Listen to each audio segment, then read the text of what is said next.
Alright, so the first tip here is going to be about getting perfect alignment on box joints using this really simple box joint jig. So what you want to do is with one board, put it all the way up against the pin and then make all your cuts. And you can see there, it starts on a box joint and then there's a gap and so on. So what I'm now going to do is I'm going to flip this piece 180 degrees, put it over the pin, and I can then put my second piece up against that and make all of those cuts. And as you can see on this board, we've started on a gap and then there's a finger. And what that's going to result in is when you put the two together, it's going to be perfectly aligned. You can see that there. And whilst we're on finger joints, here's another tip.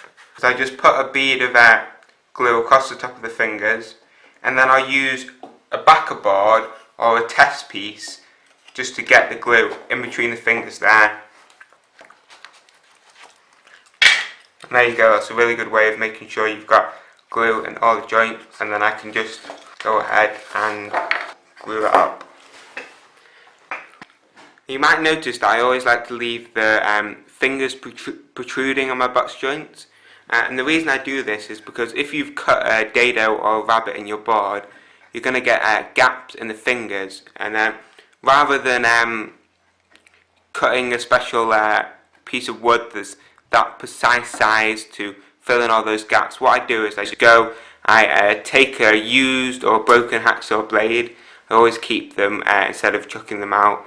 I just cut off the fingers and then I can then use them to fill in those holes, and it's really good because it's the exact same colour of the wood, and you don't have to mess about making specially fitting pieces to go in those holes.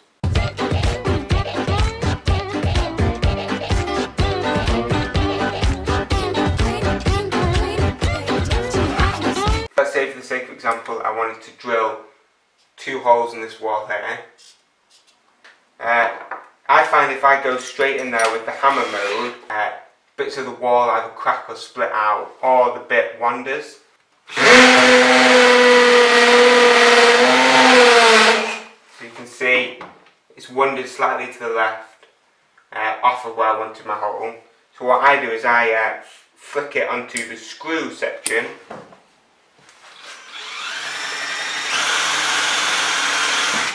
Start my hole so it's in there about 10 mil or so, and then flick to the hammer section and complete the rest of the hole. And you can see on the hole where I've just gone with the screw, it's pretty much dead centre, but it's wondered on the one where I went straight in with the hammer. Another really good tip with the drill is using it to make dowels. So let's say for whatever reason I wanted to put a dowel through this piece of wood. All I'm going to do is I'm going to chuck up this the drill that I used to make that hole. I'm going to drill my hole in the piece of wood.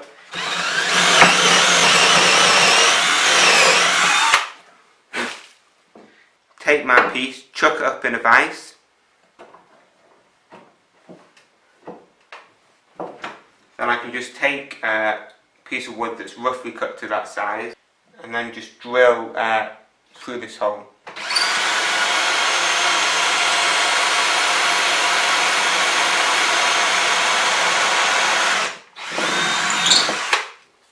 And so long as you've used the same drill bit to drill this hole as with the metal jig, you should have a perfect fit.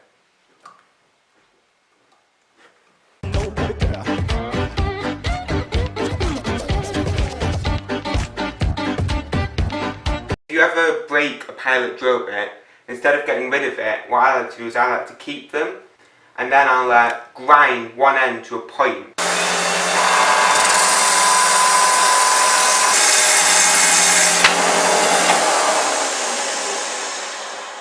And then you can either use this for drilling pilot holes in wood, or what I like to use it for is for centre scribing a line on knives.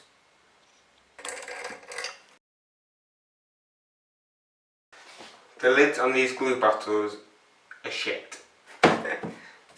Use them once, they work fine. You go to use them a second time and I find they're completely clogged up. So what I do is I just get a knife, I cut off that the entire top bit of the nozzle, so I'm just left with a big opening like this, and then I just get a bolt that's slightly bigger than the opening, force it down in there, and then what happens is the more and more you use it, the threads start to fill with glue, and what that does is it creates an airtight seal.